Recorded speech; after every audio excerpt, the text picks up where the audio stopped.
Desde el Instituto de Sistemas Complejos, Nuevas Miradas. Esta serie de programas de conversación sobre temas de actualidad. Hoy vamos a hablar sobre las asimetrías sociales, los problemas que derivan desde el enfoque político, social y económico. Y reiterar lo que he planteado en más de una ocasión en esta misma serie de programas.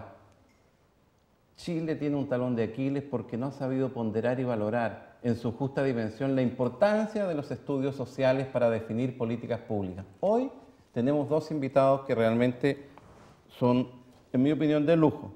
Jorge Giver Galassi, sociólogo y doctor en filosofía de la Universidad de Chile, profesor de la Facultad de Economía de la Universidad de Valparaíso. Él está a cargo del área de investigación en socioeconomía en este instituto. Así es. Encantado. Gracias. Y Fabiola Cabrera Valencia, ingeniera comercial, magíster en gestión de la Pontificia Universidad Católica de Valparaíso y magíster en asuntos públicos del Instituto de Estudios Políticos de París, miembro del grupo de investigación Puerto Innova de este instituto, asociada a la fundación inglesa que promueve la igualdad, que se denomina Equality Trust.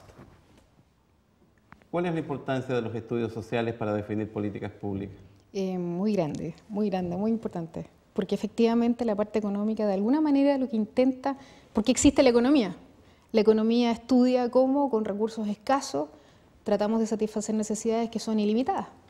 Y eso no es más que nosotros como sociedad, hay un comportamiento económico que básicamente está muy relacionado con las variables sociales y con el comportamiento social. ¿Y en Chile estamos haciendo suficiente estudio social? ¿Conocemos realmente la realidad para atender las políticas públicas o es un poco al olfato, a lo que me tinca, a la que me parece?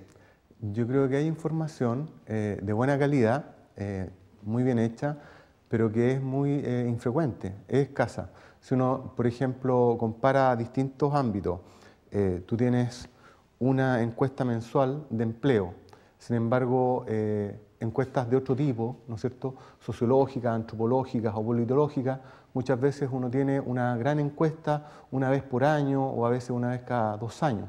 Entonces, no hay tampoco institutos públicos dedicados, por ejemplo, al estudio de lo que son los estilos de vida y el comportamiento de los chilenos en un siglo que ha cambiado mucho, la identidad nacional y los comportamientos de los colectivos.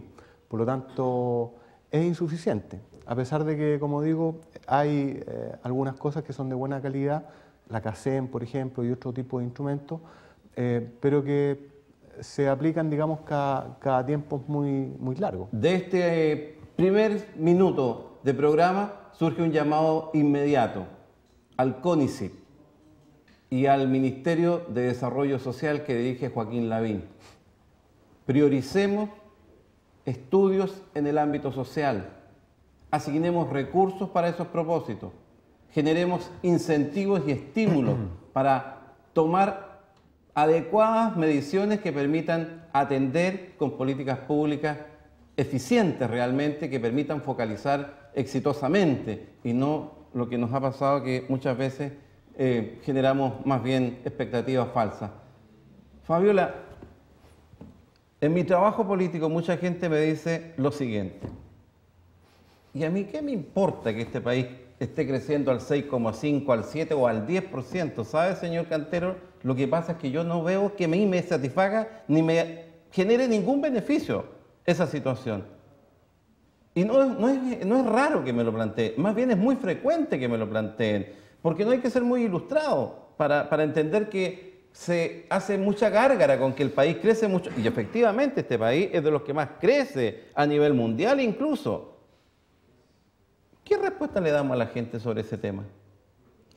Bueno, en general lo que se ha visto es que efectivamente ese descontento y esa preocupación por ese crecimiento que nos está llevando todo eso es internacional. O sea, nosotros vimos ya los indignados, digamos, y eso es parte, digamos, en Europa y es parte de un descontento que está en todos lados. Hay estudios que están demostrando justamente que la inequidad está creciendo. En el mundo, digamos, se está tornando importante, incluso en los países desarrollados. Justamente esta fundación inglesa, en un país desarrollado, la distribución del ingreso es un tema que realmente es una piedra en el zapato. Lo mismo está sucediendo en Estados Unidos. Y en Chile, ¿cómo ves tú que se distribuye efectivamente el ingreso que genera el país? Bueno, efectivamente somos uno de los peores distribuidos, digamos, en el mundo. Nuestro país tiene uno de los coeficientes de Gini más altos en el mundo. Creo que estamos en cuarto de los peores, digamos, viene Brasil, Colombia, etcétera. Nosotros estamos de los peores. En general, las economías latinoamericanas son las que peor distribución del ingreso tienen.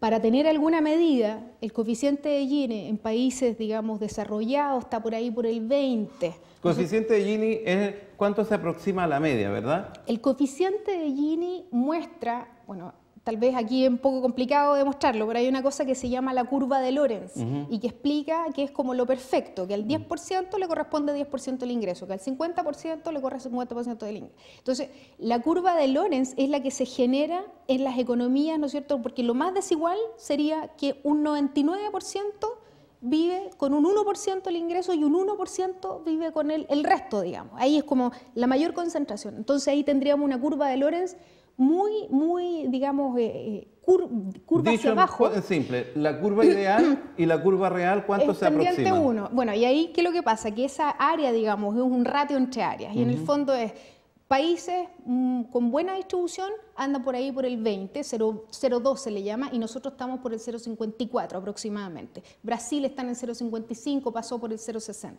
Lo que significa que tenemos una muy mala distribución del ingreso.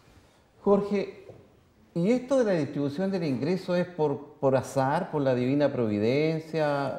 ¿Por qué pasa esto? ¿O responde a que hay políticas públicas disfuncionales con el ingreso y su distribución? Hay una cuestión divertida, entre comillas, ¿no? Sé que el tema no es divertido, pero, por ejemplo, hay un deportista finlandés, ¿ya?, que es campeón de esquí, ¿ya?, y bueno, siempre gana todas las competencias, los campeonatos mundiales.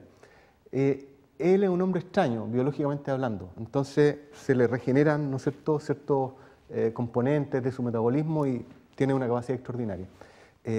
¿A qué voy con esto? A que las diferencias sociales tienen algún fundamento biológico, es decir, hay gente que biológicamente, por ejemplo, aprende más rápido, ¿no?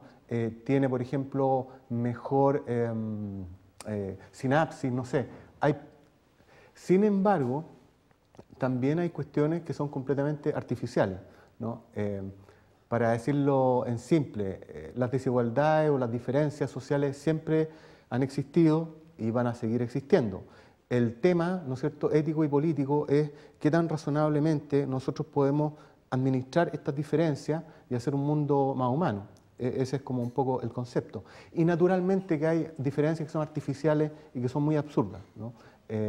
Quizás en el mundo de hoy hay 3 o 4 fuentes de diferencias que son muy importantes. La primera es el dinero, ¿no?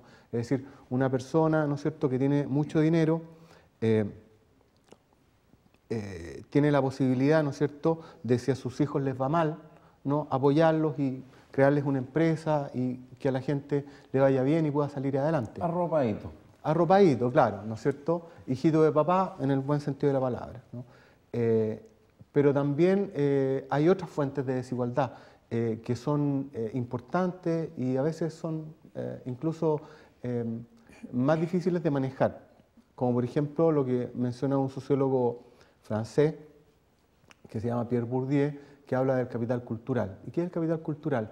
Es simplemente las cosas que una persona, ¿no?, básicamente aprende en su familia, cierta manera de relacionarse, de conversar, de levantar temas interesantes, de apreciar un cuadro, de tener una conversación fructífera, ¿no?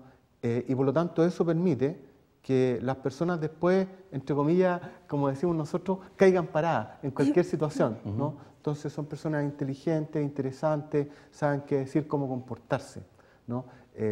Ahora, eso es difícil de adquirir, ¿no? Pero con lectura, con preparación, juntándose con gente interesante, uno puede trabajar bastante. Hay otras cosas que son difíciles de adquirir, ¿no?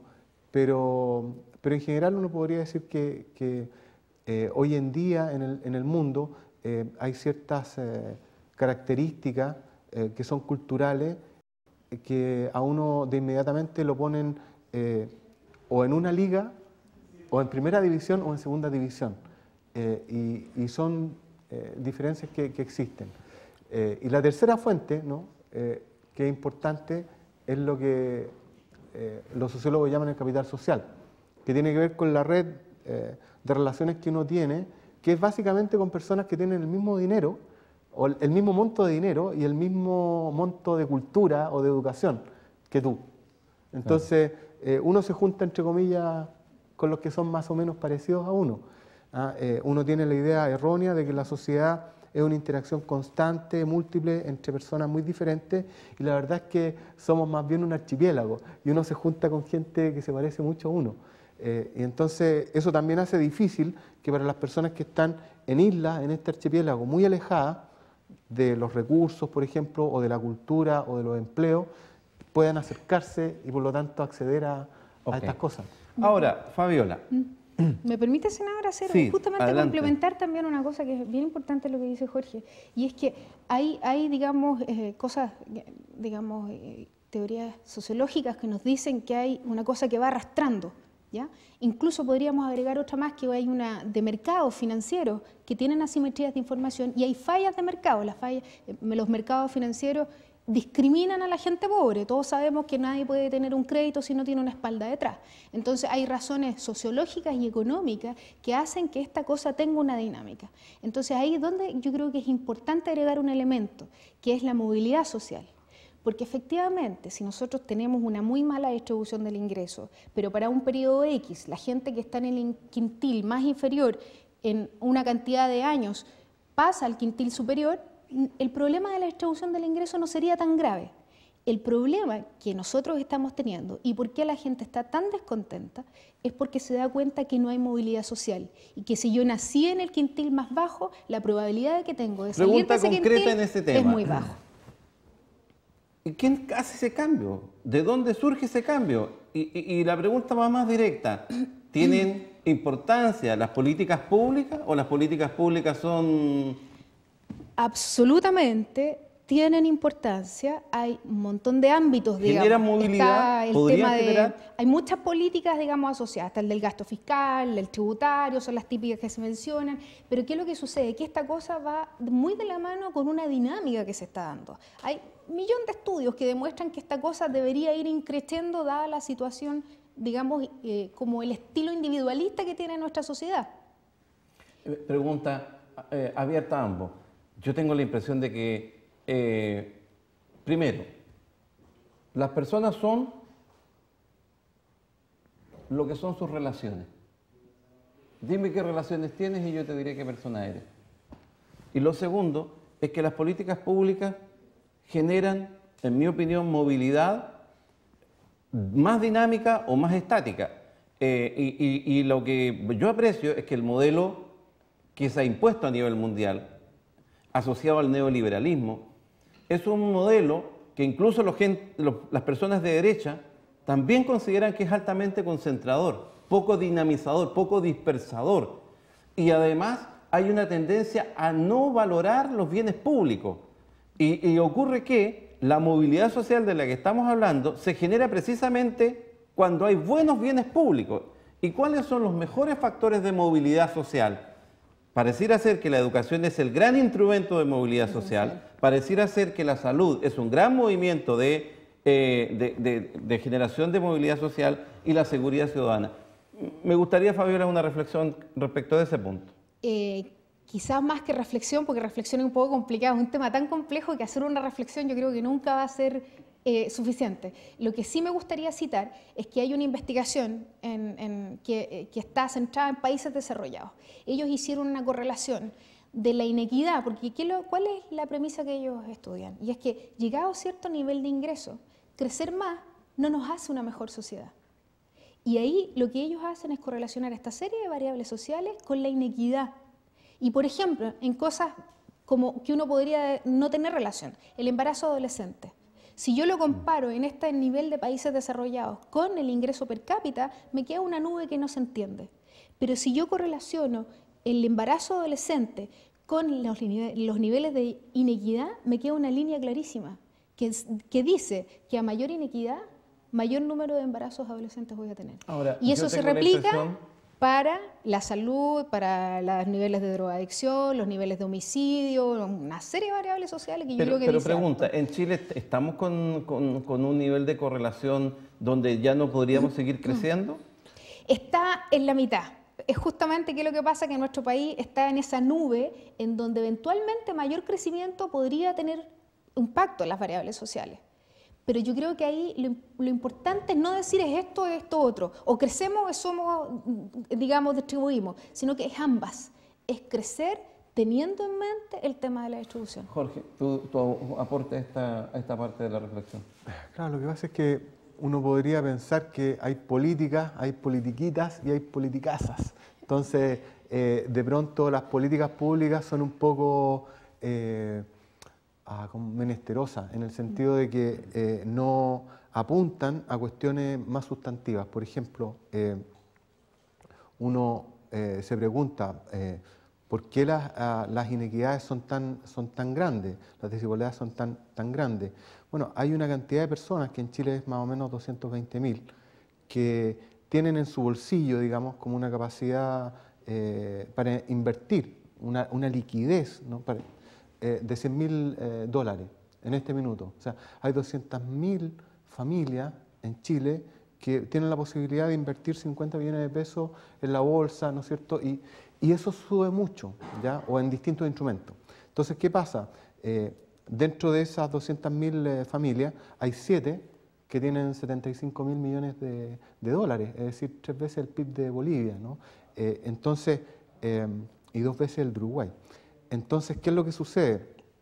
¿Cómo yo convenzo a esas personas que en vez de jugar a la bolsa en Nueva York o en Londres, hagan, ¿no es cierto?, una inversión productiva, ¿no? Inversiones industriales, inversiones de todo tipo que en el fondo generen posibilidades para todos?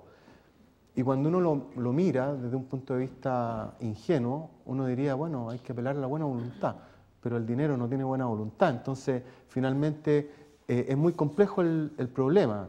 ¿Cómo yo hago que estas personas, ¿no es cierto?, que tienen estos recursos, los manejen de una manera, con una orientación colectiva o nacionalista, si uno quisiera? Es muy difícil. Seguiremos conversando en el segundo bloque. Ya nos pilló el primer bloque muy rápidamente porque el tema está apasionante. Vamos a hablar ahora, o profundizar mejor dicho, sobre las asimetrías sociales y su vinculación con el concepto de desarrollo humano. Nos vamos a separar solo un minuto. No se vaya, ya volvemos.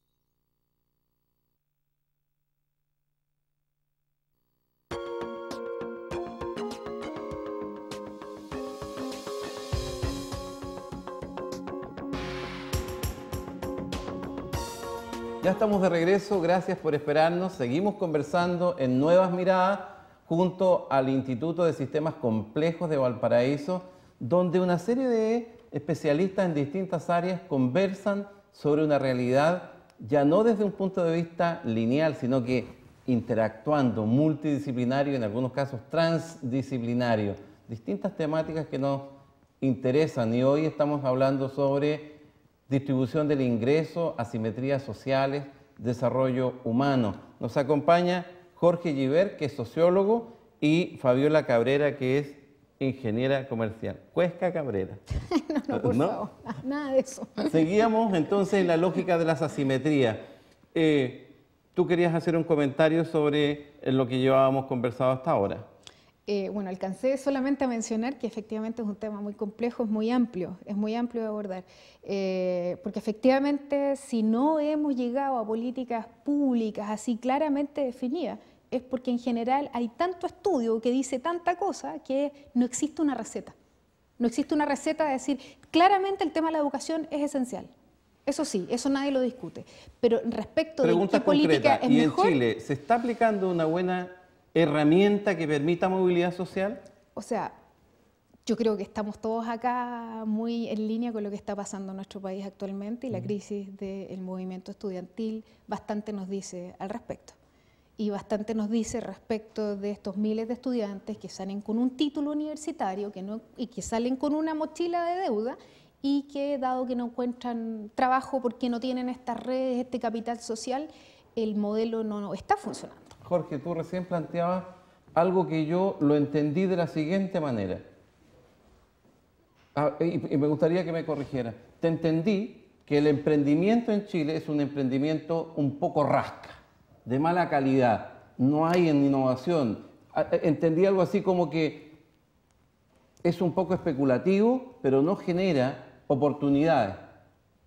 Sí, yo creo que en los países en que hay emprendimientos interesantes, que en el mundo actual tienen básicamente que ver con lo relacionado con la ciencia y la tecnología, ¿no? Es decir, cuando uno mira los sectores que crecen en el mundo son biotecnología, ciencia de los materiales, en fin, 4 o 5 más. Y cuando uno mira en Chile cuál es nuestro potencial, y estamos más o menos en una situación bastante similar que hace 100 años, en el sentido de extracción de recursos naturales, que ciertamente se hace de un modo muy eficiente y muy sofisticado, ¿no? Al conocer, por ejemplo, Codelco, uno se da cuenta que es una empresa de clase mundial, no es una cuestión rasca. Pero sí lo que se hace, digamos, el negocio, ¿no? Que es básicamente explotación de recursos naturales, naturalmente que está en un nivel de generación de ingresos y de valor distinto que si nosotros nos dedicáramos a cuestiones que tienen que ver más con la ciencia y la tecnología.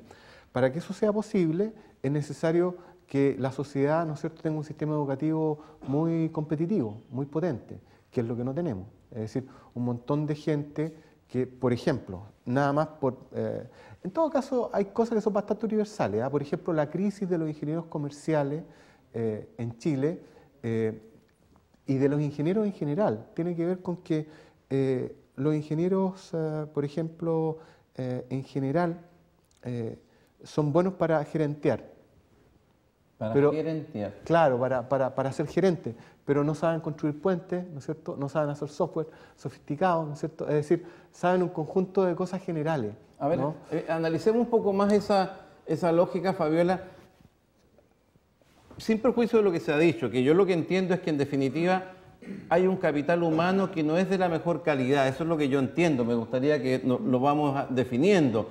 Es un emprendimiento donde se ponen anclajes en ciertos lugares, pero no se genera un mayor capital humano a nivel nacional. Pero dentro de todo esto hay ejemplos que son, yo lo considero paradigmáticos, por ejemplo, lo que pasa con el salmón. Para bien y para mal, porque nos fue muy bien y después nos mandamos un tremendo error, ¿cierto?, en la gestión. Lo que nos pasa con el vino.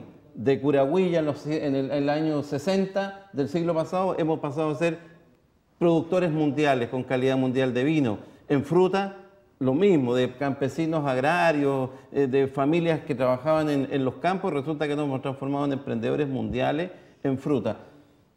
¿Por qué se produce eso? Porque pareciera que se produce un encadenamiento, una especie de clúster donde el que sabe embalaje habla con el que produce fruta, con el que tiene abono.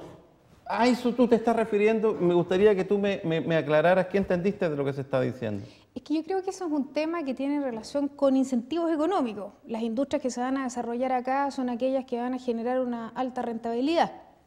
Por lo tanto, ahí no estamos hablando de políticas públicas, es una cosa que se genera y por eso que la India se ha especializado en toda esta cosa de programación de software y ellos están exportando, tienen toda esta cosa del offshoring y así cada país, digamos, encuentra sus especializaciones, que ha sido en el caso de Chile, digamos, la industria del salmón, en el caso del vino, etcétera, etcétera. Yo creo que más que ir como, porque en el fondo la estructura productiva tiene que ver, y la nuestra está basada en los recursos naturales, y hay una cosa que quizás, no sé, ahí con Jorge, si estás de acuerdo, que en el fondo no hemos encontrado como país una beta que nos haga salir de esta dependencia de los recursos naturales, que hace que la estructura productiva esté muy concentrada en ciertas profesiones, ciertos, etcétera, digamos, y no hay qué pasa con toda esta gente que quiere desarrollarse en otros ámbitos. Ahora, aquí yo eso lo veo como incentivos económicos y hay una cuestión de competitividad mundial. Lo que sí yo creo que estamos quedando fuera de la competitividad mundial en términos de cómo es la calidad de nuestro trabajo. Y ahí está el tema nuevamente de la educación, gente que a cierto nivel, profesionales que supone que no saben leer, no hay operaciones básicas, digamos, ahí hay un tema de competitividad que es respecto de nuestra educación. Jorge, aquí han surgido dos instrumentos que son los que pueden potenciar esto. Por un lado se dice el rol del Estado en función de políticas públicas, caso de India, donde se induce un desarrollo hacia la informática, la sociedad de la información y el conocimiento. Y después está el mercado, que en el caso chileno parece ser lo que funciona. El mercado genera ciertas competencias, ventajas competitivas y comparativas en el área de la fruticultura, por ejemplo, y nos vamos en un... ¿Cómo ves tú este tema? ¿Cómo ves tú el esfuerzo? A mí me da la impresión de que yo no le echaría la culpa al mercado, yo le echaría la culpa a la historia, en el sentido siguiente. Por ejemplo, Chile tradicionalmente, históricamente, ha sido un país, digamos, que produce vinos. Tradicionalmente ha sido un país minero y tradicionalmente ha sido un país con una tradición pesquera importante. Entonces, no me parece extraño que la industria salmonera, la industria minera o la industria vitivinícola sean importantes. Yo creo que hay un capital ahí que tiene que ver con nuestra cultura y con nuestra historia. Entonces, mi problema surge en términos de que, si bien es cierto, la rentabilidad, ¿no es cierto?, naturalmente es mejor en esas industrias y no en otras, actualmente, siempre estamos pensando en una perspectiva de muy corto plazo, en el sentido de que, por ejemplo, se adoptan supuestos del tipo la naturaleza es infinita, ¿no? Los peces son infinitos, ¿no? Las rocas son infinitas. Nosotros sabemos que eso no es así, es decir, el cobre se va a acabar, ¿no es cierto? Los salmones pueden generar desastres ecológicos tan grandes que finalmente la industria reviente por el lado de la sobreexplotación. La sustentabilidad, eso estás planteando. Correcto. ¿Estamos siendo funcionales con ese desafío de sustentabilidad? Yo creo que cada industria amerita una respuesta diferente. Yo no soy experto en ninguna de ellas, pero creo que en general hay un discurso que no se acompaña con hechos. Y en ese sentido hablo de politiquitas, es decir, no se asume la envergadura del desafío, ¿no? Por ejemplo, en educación uno dice, vamos a entregar X cantidad de dinero o vamos a hacer tal o cual programa de becas o de etcétera. La verdad es que es muy precario. O sea, son montos y son horizontes de inversión y de visión realmente muy estrechos. Creo que hay un tema, digamos, de volumen que es importante. Fabiola, ya tenemos un cuadro general. Vamos ahora al tema de las políticas públicas. ¿Qué rol juegan en esto las políticas públicas? Porque hasta ahora pareciera que todo esto es fruto de la divina providencia. ¿Tiene algo que ver la política pública? ¿Tiene algo que ver las decisiones que se toman, por ejemplo, en un gobierno, en un parlamento, respecto de cómo generar un modelo de desarrollo, de cómo generar mejores oportunidades o igualdad de oportunidades, de cómo generar ciertos énfasis, ciertos estímulos al desarrollo?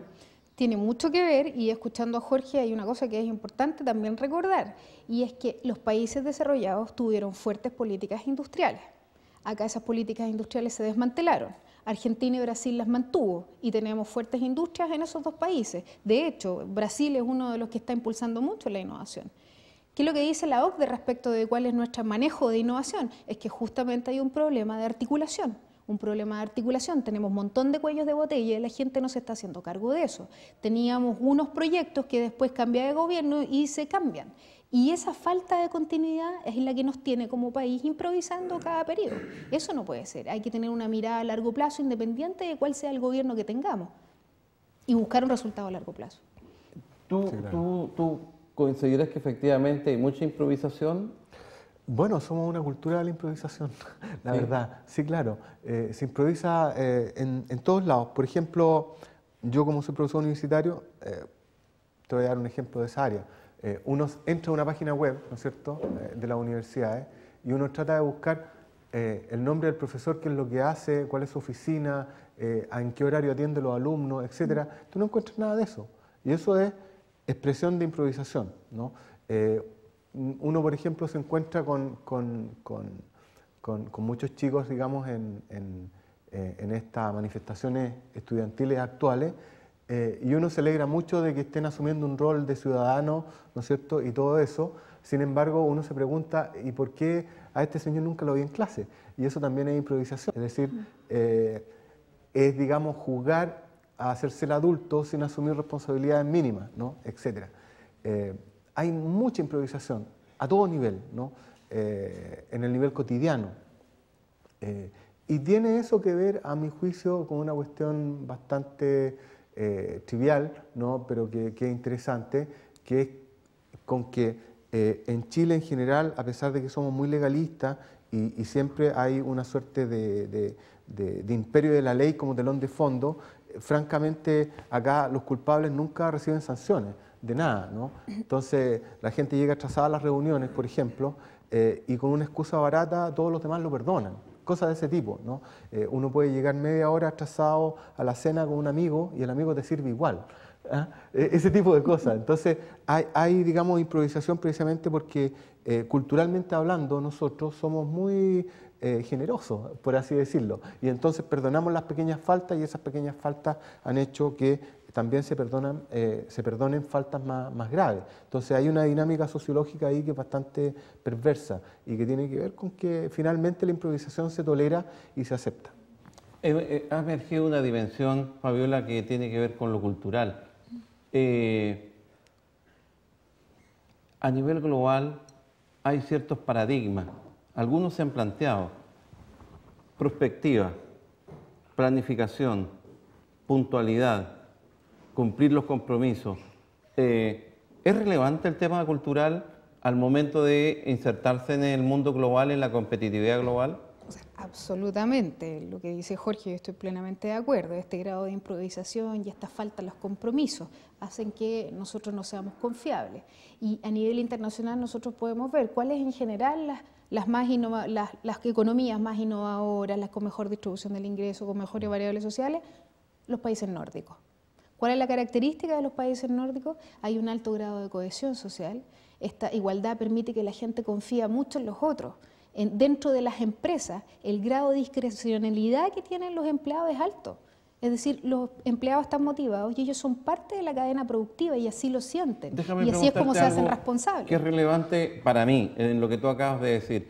Lo que estás diciendo es que mientras más homogénea es la sociedad, mayor es el grado de cohesión. ¿Eso es lo que entendí? Yo creo que hay más variables, digamos, respecto de la cohesión social. O sea, no tiene que ver solamente con la homogeneidad. Yo creo que hay más variables, pero sin duda la cohesión social es trascendental. Y la pregunta que cae de cajón: hemos visto muchos sectores marginales que salen encapuchados, con pásamos, y que son capaces de hacer actos de violencia y destruir. ¿Qué tiene que ver con lo que estamos hablando? Mucho, porque ¿qué es lo que sucede? No voy a justificar, digamos, a la gente que hace ese tipo que se demuestra violentamente, pero es reflejo de un descontento social. La delincuencia en general tiene que ver con altísimos grados de descontento social, con grado de represión, de falta de movilidad, de falta de representatividad, etcétera. O sea, tiene mucho que ver. Tiene mucho que ver. Hay una cuestión muy interesante que tiene que ver con lo siguiente.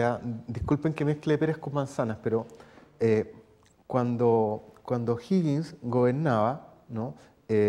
Y la gente estaba en descontento, él entra, ¿no es cierto?, a esta reunión donde finalmente renuncia, ¿no? Y él se abre la camisa y muestra el pecho y dice: aquí estoy, digamos, voy a asumir las responsabilidades. Y por otro lado tú tienes a nivel global, ¿no es cierto?, un mundo donde las grandes, digamos, entidades financieras de Wall Street le decían a todos sus clientes que compraran tales y tales acciones, ¿no es cierto?, mientras ellos apostaban en contra del desempeño de esas acciones y se enriquecían, ¿no es cierto?, con información evidentemente privilegiada, pero no solamente de esa forma, sino que además atentando contra el patrimonio de la vida de miles de personas, ¿no? Estos famosos fondos, digamos, instrumentos derivados, ¿no? Que en el fondo eran fondos de pensiones, eran hipotecas, eran un montón de cosas que se empaquetaban de manera marketinera y después se vendían, ¿no es cierto?, en la red, digamos, financiera global. Bueno, todo eso es una indecencia que está a años luz de distancia del gesto O'Higgins, por decir, por nombrar un gesto. Entonces, a lo que voy un poco es a lo siguiente: cuando uno mira a los niveles de violencia y los movimientos como el 15 de marzo en Madrid y otros más, uno, ¿qué es lo que ve? Uno, creo yo, que ve de manera evidente un rechazo y un repudio a la frescura de, como quien dice, la élite global, ¿ya? Y que naturalmente tiene expresión en algunas élites locales, ¿no? Pero planteado al revés. A la Fabiola le pregunté si la homogeneidad generaba mayor cohesión. Te lo voy a plantear al revés. ¿Las grandes asimetrías provocan inestabilidad? Indudable, indudable. Y en consecuencia se requieren políticas públicas para romper esas grandes asimetrías. Pareciera, ¿no? Más claro echarle agua. Sobre eso volveremos en el tercer bloque. Instituto de Sistemas Complejos de Valparaíso y TV Senado en Nuevas Miradas, el programa que busca abrir espacios de reflexión. Solo un minuto, ya volvemos.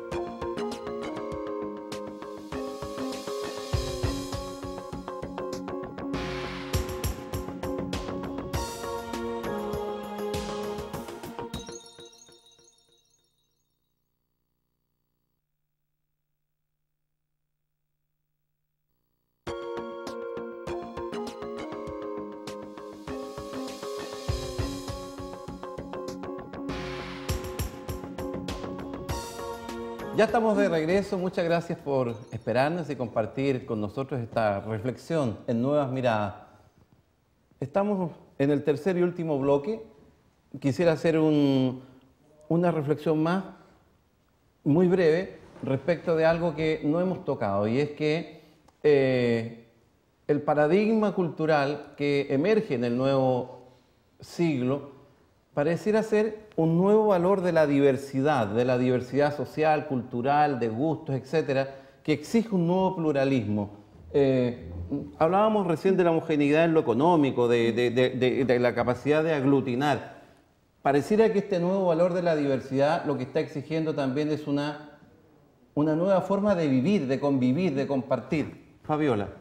Sí, y un poco lo que hacía mención en el bloque anterior, digamos, de los espacios públicos. Los espacios públicos justamente permiten esta interacción con los otros que son distintos a mí. Recién le comentaba, ¿no es cierto?, en Canadá a los chicos, digamos, a los niños chicos se les enseña las distintas religiones del mundo y la niña sabe por qué su compañera musulmana se tapa la cabeza y no la cuestiona ni la enjuicia. Pero en Chile no, porque aquí en todavía decimos en forma despectiva este es indio o este es de tal país, como si fuera algo de minusvalía, ¿verdad? O sea, justamente lo que nosotros hemos visto es hablar de los flaites. Claro.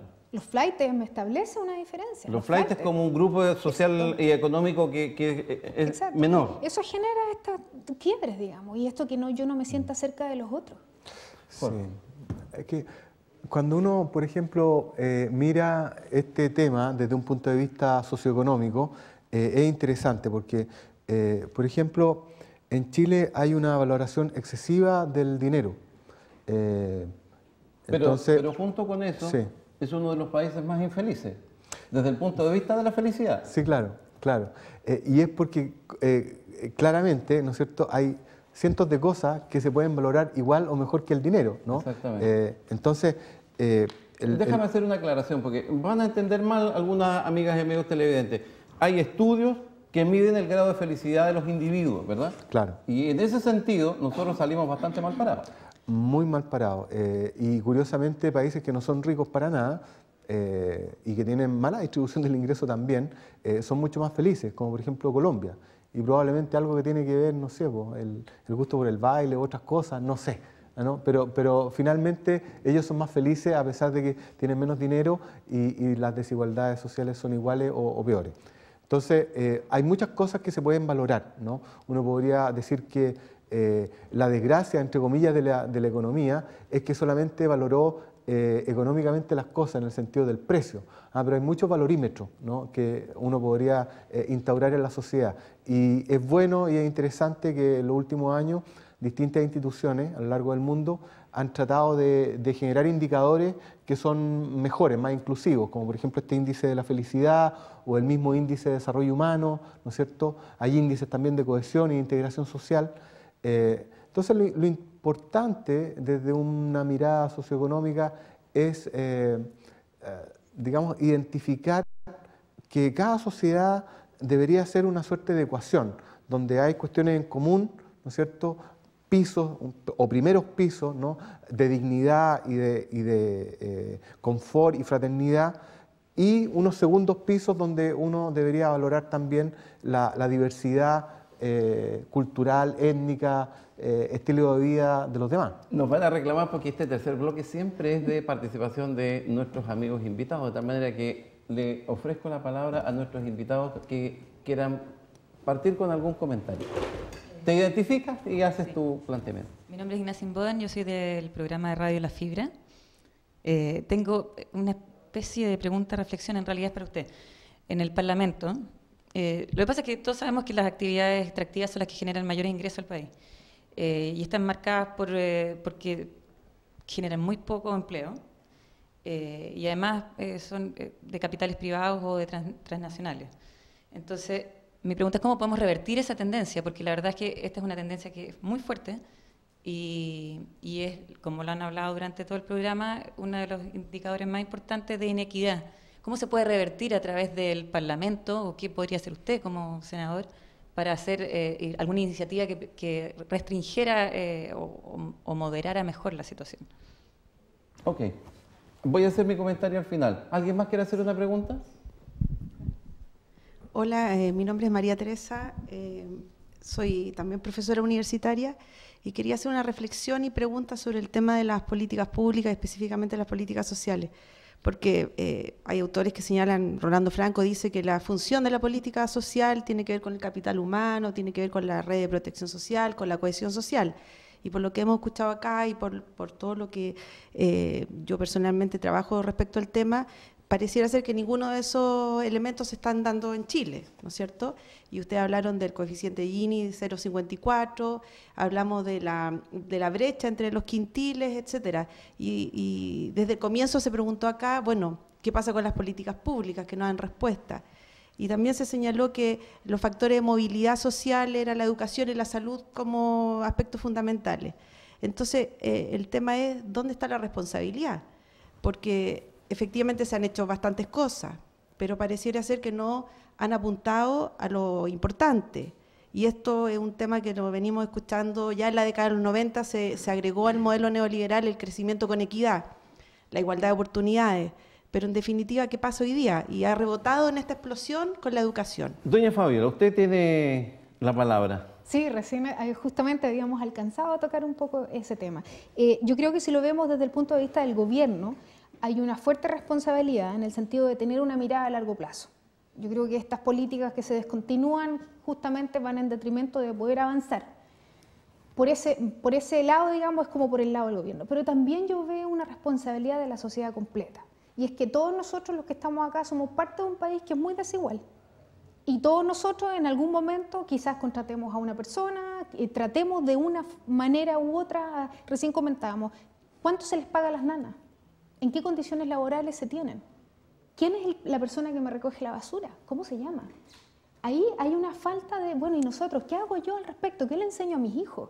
¿Le enseño de los flaites? Y hay una responsabilidad de cada una de la gente que pertenece a este país. Hay un tema de sociedad de cuánto permitimos que eso se siga dando. ¿Quién sigue?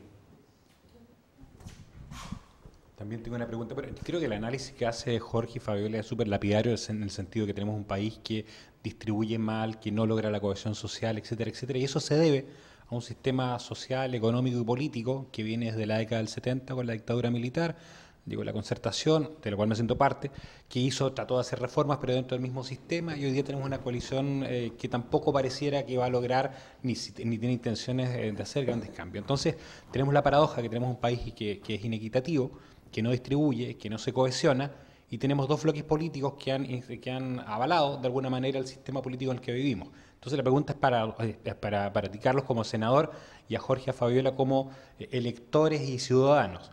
¿Qué podemos esperar, Carlos, de la clase política para hacer las reformas que Chile requiere? Y a Jorge y a Fabiola le pregunto, ¿qué esperan ustedes de la clase política o si creen que la clase política es capaz de hacer esas transformaciones? Jorge. Yo tengo una buena opinión de la clase política. Yo creo que hay inspiración, pero creo que también falta mucho trabajo, en el sentido de que, por ejemplo,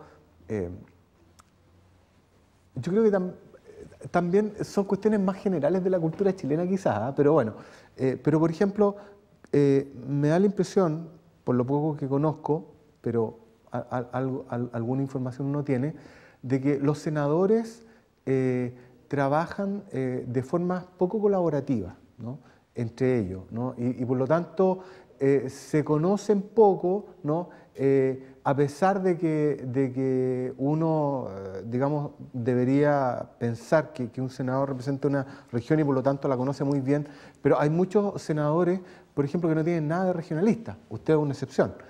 Pero, por ejemplo, hay muchos senadores que parece que son representantes de Santiago, por ejemplo, ¿no? Para nombrar uno de los problemas que tiene Chile, que es precisamente su concentración, digamos, en la capital y todo eso. Por lo tanto, hay temas que tienen que ver con una forma de trabajar y una forma, digamos, de enfrentar los problemas que yo creo que es deficiente. Me parece que también hay una cantidad importante, no sabría cómo cuantificar, de personas que simplemente están en buen chileno achanchadas en sus respectivos, digamos, cargos, sobre todo parlamentarios, y por lo tanto no hay voluntad de generar un sistema que sea distinto al binominal y que permita una representatividad, ¿no es cierto?, más representativa, valga la redundancia, con las realidades actuales. Nuestra periodista y que está inquieta por hacerse preguntas. Adita González, también del ISCB. Lo que quería preguntar es, bueno, ¿por dónde se podría partir? Porque son muchos factores lo que han estado hablando, pero se parte por educación, se parte por innovar. ¿Cómo podemos manejar para lograr que esta distribución del ingreso sea más equitativa, para que no haya tanta inequidad? ¿Por dónde? Porque siempre tiene que haber un punto de partida. En estos momentos están todos los colegios, los estudiantes movilizados. ¿Es la educación o es la parte tecnológica? ¿Quieren hacer algún comentario ustedes? ¿Breve? Sí, un poco lo que venía diciendo en relación a la pregunta también de Edmundo, y es que qué es lo que esperaríamos un poco de los políticos, es que tengan esta altura de mira, porque la verdad es que nosotros vemos en el Congreso discusiones chicas, y necesitamos que esas discusiones chicas pasen rápido. O sea, somos un país en desarrollo, estamos en una sociedad de la información, todo está en la web. Sabemos cómo funciona Finlandia, sabemos cómo funciona Francia, sabemos cuáles son las cosas que mejor funcionan y veamos si esas cosas pueden funcionar acá dependiendo de nuestra cultura. O sea, eso es como, seamos más prácticos también. Jorge. Y respondiendo, perdón, la pregunta de Adita, es, efectivamente hay un punto de partida, yo creo que la educación es esencial, pero que es importante hablar no solo de la educación, que tener esta altura de miras que nos permite una perspectiva más amplia también. Hay varios puntos de partida. Uno, indudablemente, la reforma tributaria. Otro es fortalecer la educación pública. El otro, yo creo, tenerle un mayor amor a la ciencia, la cultura y la tecnología. Es decir, tener una predisposición distinta hacia las cuestiones que están, en el fondo, configurando la sociedad del futuro. A mí me quedaron dando bote una serie de preguntas y no me puedo eludirlas, así que tengo que hacerme cargo de ellas. Respecto de cómo generar un desarrollo que sea más sistémico, que sea más integral, que, bueno, yo siento que para eso lo que debe haber una política pública que permita una adecuada compensación por lo que se saca de este país, particularmente cuando se trata de recursos naturales no renovables. En ese sentido yo he sido muy consecuente. Y empujé en mi rol siempre un poco de... Yo siempre he estado al medio, y siempre mi voto ha sido muy determinante. Y cuando llegó el momento, por ejemplo, de hablar de royalty, pasó lo que pasa siempre. Un sector dijo que sí, el otro sector dijo que no. Yo soy de una zona minera. Para mí era muy difícil avanzar en un planteamiento de mayor impuesto a la minería y sin embargo estuvo disponible para avanzar con mayores impuestos a la minería. La minería, por supuesto, me dio como bombo en fiesta a propósito de esa decisión, pero yo me sentí muy en paz, muy feliz de haberlo hecho. No estoy tan contento con lo que se ha hecho con esa plata. En las platas del royalty o del impuesto específico a la minería hoy día son algo así como 800 millones de dólares que en realidad, desgraciadamente, se han usado mal. Y no han incentivado el desarrollo sustentable, no hay investigación, no se focaliza adecuadamente, en fin, soy muy crítico en ese primer punto. Lo segundo, respecto de la cultura política, yo estoy dentro de la cultura política, vivo hace 20 años en la política como alcalde, como diputado, como senador.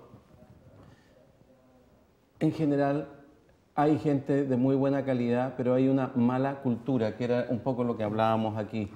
Trabajo en equipo, muy poco, y son muy pocos los que trabajan en equipo. Pero lo más dramático es que no se da solo en la política. En este país, ¿dónde están los foros para reflexionar en conjunto? ¿Dónde se conversa? Conversar. ¿Dónde se hace esto? En ninguna parte. No existe foro. ¿Por qué? Bueno, porque estamos en la cultura del reality, del show, del business, ¿ya? Y no hay espacio de reflexión, como si la reflexión fuera algo superfluo, que no tiene mucha trascendencia. No hay ese espacio y entonces vivimos chapoteando en la mediocridad, en la farándula. Y otro aspecto que a mí me parece muy relevante, se está dando un pragmatismo que yo lo encuentro muy bueno, pero un pragmatismo que es un poco improvisado. No hay ese pragmatismo que es en función de una cierta lógica, una cierta coherencia, una cierta focalización. Pero quizás el problema más grave que nos afecta como país, en inglés tiene dos concepciones, trust y commitment, confianza y compromiso. No tenemos ni confianza ni tenemos compromiso. Yo no lo veo.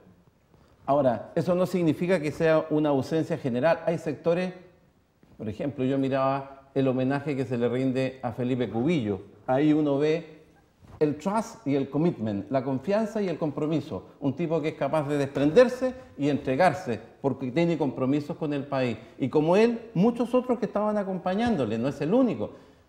Pero no es una cultura que sea habitual en nuestro país. En realidad estamos en un individualismo un poco más exacerbado. Sin perjuicio de eso, yo soy de los que cree que este país está migrando desde un individualismo a un individualismo comunitario, es decir, a un sentido de comunidad. Mientras más fortalezcamos aquello, mientras más construyamos confianza, mientras mejores compromisos seamos capaces de generar, yo creo que le va a ir mejor a este país. Y yo creo además algo que hay que desarrollar más en Chile como marco teórico. Está muy bien el enfoque de izquierda que quiere que el Estado tenga su rol, está muy bien que el enfoque de derecha que quiere que el mercado tenga su rol. Mi opinión es que ni el mercado ni el Estado por sí mismos son capaces de impulsar progreso y desarrollo. Tiene que haber una justa ecuación que equilibre. Hay sectores donde el mercado jamás va a ser competente, jamás. Por ejemplo, ¿quién atiende a los pobres? ¿Quién atiende a los desamparados? ¿Quién atiende a los enfermos? Eso no se da en el mercado. Ahí el Estado tiene un rol insustituible. Pero ¿qué es lo que quiero decir con esto? Lo que quiero decir es que hay bienes públicos en los que la comunidad, el sentirse gregarios, tiene un rol insustituible. Esos bienes públicos tienen que ver con instrumentos de gestión de promoción muy grande, como es la educación, la salud, la seguridad. Y yo soy de los que cree que mientras mantengamos asimetrías tan grandes, esos sectores que están en la parte marginal de la asimetría, los que están desposeídos de todo, en realidad no pierden nada. Son capaces de salir a la calle y destruir, tienen tanta rabia y violencia que son capaces de agredir en la forma más miserable, cobarde, realmente de porquería humana, como yo veía, por ejemplo, como una turba de verdaderos animales disfrazados de personas humanas pateaban en el suelo a un policía.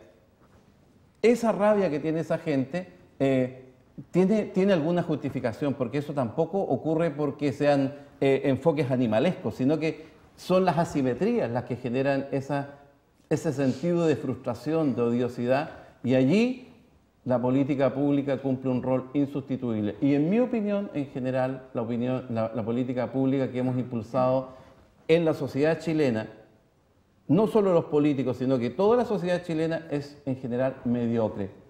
Mucho énfasis en la pobreza y tenemos una clase media que ya no resiste, que ya no tolera el piano en la espalda porque realmente tiene una carga inmensa. Pero bueno, sobre todos estos temas tendremos que seguir conversando en otro programa porque se nos acabó el tiempo. Yo quería darle un dato, senador. Sí, adelante. Que es el siguiente. En un reporte de la OCDE sobre Chile, lo comparaba dos indicadores, la inequidad y la confianza. Cuando en Dinamarca el 89% de la población confía en los otros, hay un nivel de inequidad, un coeficiente de Gini del 0,24. ¿Qué significa eso para que entienda la gente? Que bastante, la equidad es alta, hay una buena distribución del ingreso, es relativamente justa, ¿ya? En Chile, nuestra inequidad, el Gini es de 0,5 y la cantidad, el porcentaje de la población que confía en los otros es el 13%. Muy baja. Inequidad va de la mano con la confianza. A mayor inequidad, menor confianza. ¿Un último mensaje? No, la verdad no. Muy bien. Si no quiere dar su mensaje, gracias por su sintonía. Lo hemos pasado fantástico. Esperamos encontrarnos en un nuevo programa de Nuevas Miradas. El Instituto de Sistemas Complejos de Valparaíso y TV Senado se complace en ofrecerle este espacio de conversación y de reflexión que disfrutamos y esperamos que usted disfrute igual que nosotros. Hasta pronto.